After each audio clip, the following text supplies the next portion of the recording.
अस्सलाम वालेकुम नाजरीन, आप देख रहे हैं exclusive talk with Imran Ali. आज हमारे साथ मौजूद हैं ज़ोहा रहमान साहिबा। पाकिस्तानी अदाकारा हैं, मॉडल हैं। इन्होंने रिसेंटली पाकिस्तान का नाम आलमी सतह पे रोशन किया। पहले तो आपको बहुत बहुत मुबारकबाद कि आपने पाकिस्तान का नाम इंटरनेशनली आलमी सतह पे रोशन किया। मैडम, ये फरमाइएगा कि आपको अपनी काबिलियत का, अपनी सलाहियत का, अदाकारी जो आपके अंदर मौजूद है, उसको इंटरनेशनली सतह पे मनवाने के लिए किन मुश्किलात और चैलेंजेस का सामना करना पड़ा? अस्सलाम वालेकुम इमरान। सबसे पहले थैंक यू सो मच, आपने मुझे इनवाइट किया अपने शो पे और मुझसे आप बात करना चाह रहे हैं। तो मुझे बहुत खुशी हुई कि पाकिस्तान में मेरी एक्टिंग और मेरे काम की वजह से लोगों को भी खुशी पहुंची। सबसे पहले मैं कहना चाहूँगी कि इंटरनेशनली मुझे ज़्यादातर जो मसले आते हैं वो सलाहियत पे नहीं आते। वो आते हैं क्योंकि हम पाकिस्तानी होते हुए एक माइनॉरिटी है यहाँ। तो यहाँ पे जो भी मीडिया में कहानियां लिखी जाती हैं वो अक्सर गोरों के ऊपर लिखी जाती हैं। तो हमारे लिए जो अक्सर रोल्स होते हैं या कैरेक्टर्स होते हैं वो साइड वाले होते हैं। तो उसके उसके खिलाफ लड़ना और इस इंडस्ट्री में ये बोलना कि नहीं, मैं एक मेन स्ट्रीम एक्टर हूँ, मुझे आप बड़े रोल्स मिलें, मुझे आप ज्यादा सीरियसली लें, उसमें थोड़ी मुश्किल आती है। लेकिन अब मैं इस हद तक पहुंच गई हूँ कि मैं उन सारे चैलेंजेस को पुश कर रही हूँ और अब मुझे बेहतर रोल्स मिलने लग गए हैं। तो आपकी अदाकारी की खास बात क्या थी कि आपको जो बेहतर रोल मिल रहे हैं और दीगर पाकिस्तानी जो अदाकार हैं या अदाकारें हैं, उनको क्यों नहीं मिल रहे? जैसा मैंने अभी पिछले सवाल का जवाब दिया कि मेरा पाकिस्तानी होना मेरे खिलाफ जाता है, वही चीज मुझे खास बनाती है एक्चुअली। क्योंकि हर एक्टर जो है वो खास होता है, क्योंकि हमें एक कागज पे अल्फाज मिलते हैं और हमें उन अल्फाज को जिंदगी देनी होती है।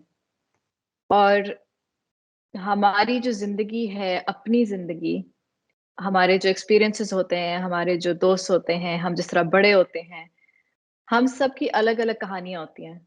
और एक कैरेक्टर को जिंदगी देना हम सब अलग तरीके से करते हैं, तो हर कैरेक्टर खास होता है। और हर एक्टर एक ही कैरेक्टर को 10 डिफरेंट किस्मों की जिंदगी दे सकता है। तो मेरे ख्याल से हम जो एक्टर्स होते हैं, हर अपनी स्टोरी जो लाता है, अपने एक्सपीरियंसेस लाता है ना हर कैरेक्टर के लिए, वो हमें खास बनाता है।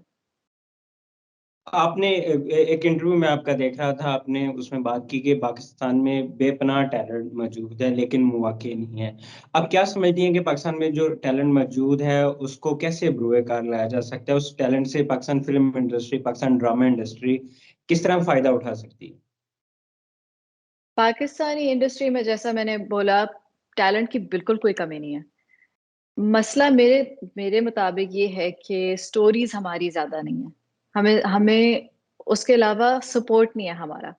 अगर हम अपनी इंडस्ट्री को सपोर्ट करें, हम अपनी इंडस्ट्री को अप्रिशिएट करें, तो हमारे जो हैं, हमारे जितने भी टैलेंटेड लोग हैं वो इंडस्ट्री में काम करना चाहेंगे। अभी हमारा मसला ये है कि कोई हमें इंकरेज नहीं करता इंडस्ट्री में जाने का, क्योंकि हम सब इंडस्ट्री को गलत समझते हैं। हालांकि सब शौक से देखते हैं। हमारे ड्रामेज पूरी दुनिया में देखे जाते हैं, हमारी जो मूवीज निकलती हैं वो पूरी दुनिया में देखी जाती हैं। और हम खुद भी पाकिस्तान में बैठे हुए बहुत शौक से देखते हैं। लेकिन जैसे ही कोई कहे कि ओ मैं एक्टिंग करना चाहता हूँ, तो एकदम से लोग पीछे हट जाते हैं। तो मेरे ख्याल से ये सपोर्ट आना चाहिए। उस जब ये सपोर्ट आएगा तो ज्यादा लोग इंडस्ट्री में आएंगे, ज्यादा अच्छी और डिफरेंट कहानियां लिखी जाएंगी, और ज्यादा लोग जो हैं वो खुश महसूस करेंगे अगर उनको ये अपॉर्चुनिटीज मिलेंगी। तो इस तरह हम अपने इंडस्ट्री को बेहतर कर सकते हैं। आप ये कहना चाह रही हैं कि पाकिस्तान की जो ड्रामा इंडस्ट्री या फिल्म इंडस्ट्री है वो आलमी म्यार का मवाद तख्लीक नहीं कर रही, इस पे हमें तवज्जो देनी चाहिए। नहीं कर रही है, लेकिन बेहतर हो सकती है। किस तरह बेहतर कर सकते हैं? अगर आप दो तीन ऑप्शंस दें या दो तीन आप कोई गाइडलाइंस दें कि ये चीजें हमें करनी चाहिए बेहतर करने के लिए। तो जैसा मैंने बोला, सबसे पहले हमें नॉन इंडस्ट्री लोगों को सपोर्ट देनी चाहिए इंडस्ट्री को। दूसरी बात, हमें इंकरेज करना चाहिए जब कोई इंडस्ट्री में आना चाहे, जिसकी कभी कोई सलाहियत हो लिखने की, हो कहानियां लिखने की या म्यूजिक बनाने की या एक्टिंग की, हम उन लोगों को सपोर्ट करना चाहिए। हमें ये नहीं कहना चाहिए कि नहीं नहीं नहीं, ये हम आपको इंडस्ट्री में नहीं जाना पसंद करते। दूसरी बात ये हुई इनकरेजिंग करना लोगों को। तीसरी बात शायद ये है कि हमारा जो टैलेंट है, हमें उससे रोकना नहीं चाहिए। हम हमेशा बहुत सेंसिटिव हैं कि भाई पॉलिटिकली हर चीज ठीक होनी चाहिए, रिलीजियसली हर चीज ठीक होनी चाहिए। हमें इन चीजों से डरना नहीं चाहिए, हमें नई स्टोरीज लानी चाहिए, हमें जो लोगों के एक्सपीरियंसेस हैं और चीजें हैं उनसे कभी डरना नहीं चाहिए। आपका मैं इंटरव्यू एक देख रहा था, आपने कहा कि साइंस फिक्शन में मेरी दिलचस्पी है, तो मैं पूछना ये चाहूंगा कि इस दिलचस्पी की वजूहात क्या हैं? दिलचस्पी मेरी हर किस्म की एक्टिंग में है ऑनेस्टली, लेकिन ज्यादातर काम मुझे फिलहाल साईफाई में ही मिलता है। अल्हम्दुलिल्लाह, अच्छी बात है, क्योंकि अक्सर साईफाई जो प्रोजेक्ट्स हैं वो बहुत इंटरनेशनली देखे जाते हैं। साईफाई में मजा बहुत आता है क्योंकि उसमें आप एक्चुअली एक्टिंग कर रहे होते हैं, क्योंकि असली में आपके सामने जो है अक्सर ग्रीन स्क्रीन होती है पीछे, और आपके सामने कुछ नहीं होता, लेकिन आपको प्रिटेंड करना पड़ता है कि है वहां पे आपको एक्टिंग करनी पड़ती है। तो उसमें बिल्कुल। काफी मजा आता है। और हमेशा इसमें ऐसी स्टोरीज होती हैं जो नॉर्मल एवरीडे लाइफ में नहीं आपको सुनने को आती। तो मैं इमोशनल एक्टिंग और कॉमेडी एक्टिंग भी बहुत एंजॉय करती हूँ, लेकिन साईफाई में मजा बहुत आता है।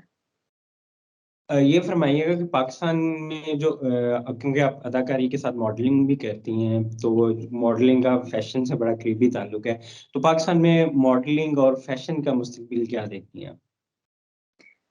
पाकिस्तान में हुनर की कोई कमी नहीं है। जो डिजाइनर्स बना रहे हैं, जिन कारीगरों के साथ वो काम करते हैं, जिस तरह वो अपनी चीजें डिजाइन करते हैं, जिस तरह वो पाकिस्तानी कल्चर और ट्रेडिशन को बाहर के कल्चर और ट्रेडिशन के साथ जोड़ते हैं, वो एक ऐसी सलाहियत है जो आम और कोई कंट्रीज नहीं कर सकती। तो आई थिंक पाकिस्तान में फैशन इंडस्ट्री बहुत दूर जाएगी, और मुझे बहुत शौक है वहां पे मॉडलिंग करने का, वहां पे टीवीसीज करने का। मुझे बहुत मजा आता है क्योंकि अपने लोग हैं, अपने कपड़े हैं, अपने रंग, और हर चीज को सेलिब्रेट करना बहुत अच्छा लगता है मुझे।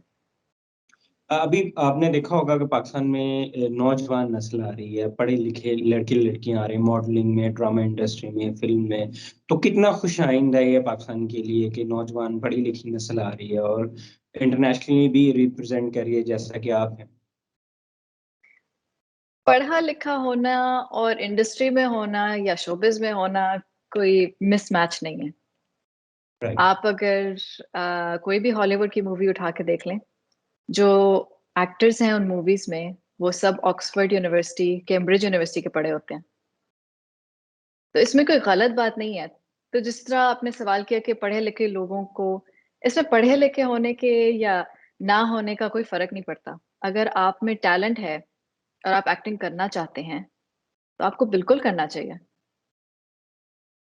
आपने मार्वल सीरीज की स्पाइडरमैन फार फ्रॉम होम में स्पाइडरमैन की हिजाबी क्लासमेट का किरदार अदा किया। ये किरदार अदा करने का आपका तजुर्बा कैसा रहा? बहुत अच्छा। सबसे पहले तो ये मेरे लिए बहुत, मतलब शौक था ऑलमोस्ट, कि पहले ये बात कि उन्होंने मुझे ऑडिशन करने का मौका दिया, लेकिन उसके बाद उन्होंने मुझे वाकई में रोल दे भी दिया। और फिर उसके बाद उन्होंने मुझे अलाउ किया कि मैं बोलूं कि जी मैं ये हिजाब में करना चाहती हूँ। तो मतलब एक से बढ़ के एक खुशी मुझे अल्हम्दुलिल्लाह अल्लाह ने दी इस रोल के साथ। और फिर जब मैं ये फिल्म भी कर रही थी तो मुझे बहुत मजा आया। हमने बहुत ट्रैवल किया इस रोल के साथ। हम वेनिस गए, हम प्राग गए, हमने लंदन में शूटिंग की। तो इतनी ज्यादा जगहें मिलने का, देखने का मौका मिला। और जिन लोगों के साथ हम काम कर रहे थे वो हर कोई इतना अच्छा इंसान था, और बहुत बड़े एक्टर्स के साथ भी काम किया, तो उनसे सीखना भी बहुत अच्छा लगा। उनको देख के इतना सीखा मैंने एज एन एक्टर। और मुझे याद है कि स्पाइडरमैन के बाद मैंने बल्कि एक प्रॉपर एक्टिंग कोर्स किया, क्योंकि मुझे लगा कि नहीं, यही मैं करना चाहती हूँ अपनी जिंदगी में। तो फिर क्यों ना इसके बारे में मैं और सीखूं। तो मैंने उसी के बाद फैसला किया कि नहीं, मैं इसमें इन्वेस्ट करूंगी। और फिर मैंने एक्टिंग पढ़ी भी उसके बाद। स्पाइडरमैन का जो रोल था, जो ऑडिशन का और आपकी सिलेक्शन का सारा प्रोसेस था, ये तो आप बताएं थोड़ा सा नाजरीन के लिए कि कहानी क्या थी, आपको किस तरह सिलेक्शन हुई, आपको ऑडिशन के लिए बुलाया गया, फिर जब आपने काम किया तो आपके जज्बात क्या थे? ये कहानी थोड़ी-सी बोरिंग है क्योंकि इसमें कोई और स्पेशल नहीं था, मतलब ये एक ऐसा ऑडिशन था जो हर किसी ऑडिशन की तरह होता है। स्पाइडरमैन वाले मार्वल ढूँढ रहा था डाइवर्स कास्ट, जिसका मतलब है कि मतलब को एक्टर्स हों जो कि हर बैकग्राउंड से हों। और इसके दौरान उन्होंने कास्टिंग कॉल की, तो इनकी ओपन कास्टिंग होती है कि कोई भी अप्लाई कर सकता है, कोई भी एक्टर अप्लाई कर सकता है। तो आप सोच ही सकते हैं, मार्वल की ऑडिशन थी तो मतलब कितने लोगों ने अप्लाई किया होगा, हज़ारों ने, करोड़ों ने। तो उनमें से वो शॉर्टलिस्ट करते हैं, जिसमें से मुझे शॉर्टलिस्ट किया गया, मुझे इनवाइट किया गया कि आप आएँ और स्टूडियो में ऑडिशन दें। उस वक़्त तक मुझे नहीं पता था कि ये किस चीज़ का ऑडिशन है, क्योंकि कॉन्फिडेंशियलिटी इनकी बहुत बहुत ज़्यादा होती है। तो मुझे नहीं राइट। पता था कि मुझे पता था कि कोई बड़ी चीज़ है, लेकिन ये नहीं पता था कि मार्वल है, ये नहीं पता था कि स्पाइडरमैन है। तो मैं गई, ऑडिशन देने में बैठी, मुझे स्क्रिप्ट दी गई। अम, स्क्रिप्ट में लिखा हुआ था स्पाइडरमैन, और मैं कमरे के बाहर बैठी हुई थी और मुझे पहली दफ़ा पता लगा कि ये स्पाइडरमैन की स्क्रिप्ट मुझे दी गई है। तो उस वक़्त काफ़ी सरप्राइज़, शॉक्ड, लेकिन काम रही, क्योंकि उसके बाद मुझे ऑडिशन देना था 5 मिनट के बाद। तो मैंने जल्दी से अपनी लाइन्स याद की, ऑडिशन दिया और बस अल्लाह पे छोड़ दिया। उन्होंने कहा अगर मिल गया तो मिल गया, अगर नहीं मिला तो कोई बात नहीं। और मेरे ख़्याल से 2 दिन के बाद मुझे कॉल आ गई कि बहुत अच्छा लगा उनको ऑडिशन देख के आपका, और वो आपको ऑफ़र कर रहे हैं रोल। मैंने कहा बिल्कुल। मैं जब वो फ़ोन सुन रही थी, मैं एक ट्रेन स्टेशन में खड़ी हुई थी, मुझे अभी तक याद है, और मैं बस बैठ गई ज़मीन पे कि मुझे यकीन नहीं आ रहा था, मैं उधर ही बैठ गई सबके सामने।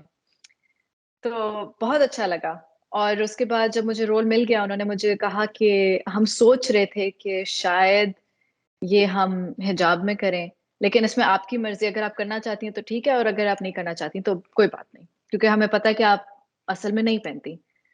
मैंने इसके बारे में सोचा और फिर मैंने कहा कि नहीं, मैं बिल्कुल हिजाब में करना चाहती हूँ, क्योंकि हिजाब आप कभी टीवी में पॉज़िटिव रोल में नहीं देखते। हुँ। पॉज़िटिव रोल क्या, आप कभी नहीं देखते, मतलब हार्डली कहीं आपको नज़र आता है। तो मैंने कहा अगर इस प्लेटफ़ॉर्म पे हिजाब पहना जाए, तो कितनी अच्छी बात होगी। तो मैं फिर वापस उनके पास गई, उनको फ़ोन किया, उन्होंने कहा नहीं, मैं हिजाब में करना चाहती हूँ। और जब मैं फ़िल्मिंग कर रही थी, जब फ़िल्मिंग शुरू हुई, और ऑब्वियसली बहुत नर्वस भी थी, इतना इतना बड़ा सेट, इतने ज़्यादा बड़े एक्टर्स, इंटरनेशनल लोगों के साथ काम किया मैंने, Tom Holland, Zendaya, Samuel L Jackson, Jake Gyllenhaal, मतलब इस तरह के नाम के साथ मैं काम कर रही थी। एक तो यकीन नहीं आ रहा था, लेकिन बहुत मज़ा आ रहा था, क्योंकि हर कोई इतना अच्छा इंसान है, और मुझे कभी ये नहीं फ़ील हुआ कि मैं कोई पाकिस्तानी लड़की बस उठ के इस मूवी में काम कर रही हूँ। मुझे बहुत प्रोफ़ेशनली सबने अम, अप्रूव किया, एप्रिशिएट किया, और सबसे ज़्यादा ज़रूरी बात मेरे लिए ये थी कि जब मैं हिजाब में काम कर रही थी, तो हिजाब मैं खुद ही बाँध रही थी। हर हर सीन में जो आप देखते हैं वो मैंने खुद बाँधा हुआ है, और जो कॉस्ट्यूम है, हालाँकि जो वार्डरोब टीम है स्पाइडरमैन पे जो काम कर रही थी, उन्होंने मतलब ऑस्कर्स जीते हुए हैं, बहुत मूवीज़ पे काम किया उन्होंने। लेकिन वो मेरी बात सुन रहे थे। जब मैं कहती थी कि आपने मुझे ये शर्ट दी है और इसके स्लीव्स छोटे हैं, और अगर मैं हिजाब पहन रही हूँ, तो इसके साथ आपको मुझे फुल स्लीव्स देना चाहिए। इस तरह की छोटी-छोटी चीज़ें जो मैं बता सकी उनको, और मैं इतनी कंफर्टेबल थी कि मैं उनसे ये बातें कर सकती, और वो मेरी बात बिल्कुल सुन रहे थे। तो हर सीन में, हर कॉस्ट्यूम में उन्होंने मेरी बात सुनी, और कभी उनको मुझे शर्ट देनी पड़ी, कभी टाइट्स देनी पड़ी, कभी हिजाब जो है ये थोड़ा-सा यहाँ से अगर स्किन नज़र आ रही होती थी, तो मैं उनको कहती थी कि आपने इस पे नज़र रखनी है, क्योंकि जो असल हिजाबी लड़कियाँ होती हैं, वो बहुत केयरफुल होती हैं इन चीज़ों के बारे में, और मैं कभी भी इतने बड़े प्लेटफ़ॉर्म पे कोई गलत काम नहीं करना चाहती। राइट। ये एक एक किस्म की रिप्रेज़ेंटेशन होती है, तो मैं चाहती थी कि अगर लोग मुझे देखें तो वो खुश हों। आपने कभी सोचा था कि मार्वल की सीरीज में स्पाइडरमैन में आपको ये रोल मिलेगा? नहीं कभी नहीं सोचा था। कभी ये भी नहीं सोचा था कि मैं टीवी पे कभी भी जाऊँगी। शौक हमेशा से शौक था, लेकिन हमेशा वो शौक ही समझा, तो अब वो करियर बन गया है, तो अभी भी आप साइंस फिक्शन एक टीवी सीरीज फाउंडेशन का हिस्सा हैं, तो इसमें आपका कैरेक्टर कौन-सा है? कौन-सा कैरेक्टर अदा करने जा रही हैं आप? तो फाउंडेशन में आपने अगर मुझे पता नहीं आपने देखा है कि नहीं, लेकिन फाउंडेशन में है कि बहुत डिफरेंट दुनियाज़ हैं, जिनको उन्होंने इकट्ठा किया है। तो इनमें से एक दुनिया है जो मेरे लोगों की है, जो है एनाक्रियंस, और इनकी आर्मी में इनकी जो फ़ौज है, उनकी जो मेन जनरल है, उसकी मैं मेन कमांडर हूँ। तो मैंने एक सोल्जर का रोल अदा किया है। मेरा नाम ओनेल है कौन है? इस सीरीज़ में, ओनेल। और बस बाकी आप खुद ही देखें मैं नहीं बताऊँगी। इस सीरीज के बाद आपका कौन-सा फर्दर नेक्स्ट प्रोजेक्ट है जो करने जा रही हैं आप? अगला अभी जो रिलीज़ होगा वो एक्चुअली कुछ हफ्तों में है, इंशाल्लाह। जियो टीवी पे दिल-ए-मोमिन मेरा पहला पाकिस्तानी ड्रामा, पहला पाकिस्तानी कोई भी एक्टिंग एक्सपीरियंस निकलेगा और इंशाल्लाह आपको वो भी बहुत पसंद आएगा। और फिर उसके बाद इंशाल्लाह दिसंबर में मेरी बॉलीवुड मूवी निकल रही है, 83, रणवीर सिंह और दीपिका पादुकोण के साथ। और अभी मैं एक ऑडियो बुक जो है वो रिकॉर्ड कर रही हूँ। यहाँ इंग्लैंड में है royal national institute for the blind. तो जिन लोगों की नज़र कमज़ोर होती है या जिनकी नज़र नहीं होती, वो बुक्स नहीं पढ़ सकते। तो मैं एक बुक ऑडियो रिकॉर्ड कर रही हूँ ताकि वो सुन सकें किताब को, क्योंकि वो देख नहीं सकते। तो पाकिस्तान में फर्दर आप कोई प्रोजेक्ट्स करना चाह रही हैं, किसी ड्रामा, टेली सीरीज या फ़िल्म का हिस्सा होंगी मुस्तकिल में? मुझे बहुत शौक है। अगर रिस्पॉन्स अच्छा मिला दिल-ए-मोमिन का इंशाल्लाह और मुझे अच्छी ऑफ़र्स आई तो मैं ज़रूर आऊँगी। अगर ऑफ़र हुई तो किस तरह का कैरेक्टर आप करना चाहेंगी? कोई ऐसा कैरेक्टर जो बहुत स्ट्रॉन्ग औरत हो। मुझे मुझे शौक नहीं है कोई ऐसी औरत प्ले करने का जो डरती है या जो मर्दों के खिलाफ हो या क्या। मुझे एक ऐसा कैरेक्टर चाहिए जो कि बहुत स्ट्रॉन्ग हो, जिसको देख के लोग उससे सीख सकें, जिस जो बहुत इंस्पायरिंग हो लोगों के लिए। मैडम बहुत शुक्रिया आपने अपना कीमती टाइम दिया। Thank you so much. बहुत शुक्रिया।